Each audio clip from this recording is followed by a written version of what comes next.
In this video, we're going to talk about calculating the mode. The mode is the value that occurs with the greatest frequency. All right.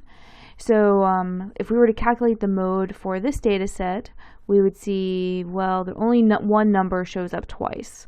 So the mode would be 10.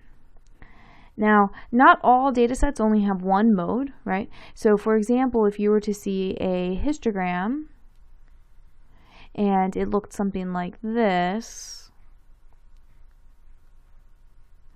right? Then that would have two modes, right? It appears that this bin is occurring very frequently, and it's occurring to the same frequency as this bin, okay? So this would be bimodal. All right. So modes, it could be just one number that you're getting from the sample. Modes can also be represented by bins, right? So the observations between particular intervals are most common, right? You could also have more than just two modes, right? Some histograms, if you were to plot them, you might see something like this.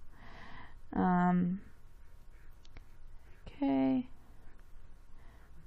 so there's two modes, but then now there's a third mode, right?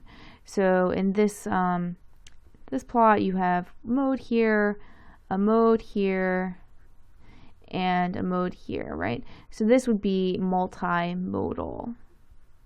So multimodal just means more than two modes. So bimodal when you have two modes, multimodal when there's more than two. Okay.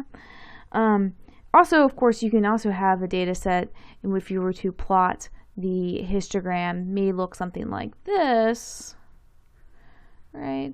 Where every bin is showing up with the same frequency, and this would be called like no mode, right? So no mode. Actually, this is called a uniform distribution because all of the observations are showing up with the same frequency, so that's uniform. Okay, but there's no mode to a uniform distribution. All right, so let's talk about the advantages and disadvantages of calculating the mode. The best advantage of the mode is that it is the only measure of center that we've discussed that can be used for nominal data.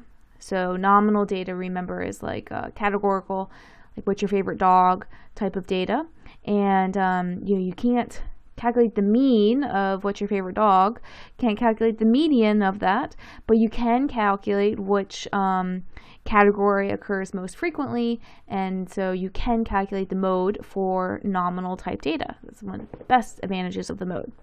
The disadvantage of the mode is that especially when you have small sample size, as in this case here, in my example, when you have small sample size, it's not clear if 10 is actually occurring most frequently because it's the best measure of center, or did it just happen to show up twice in this small sample, right?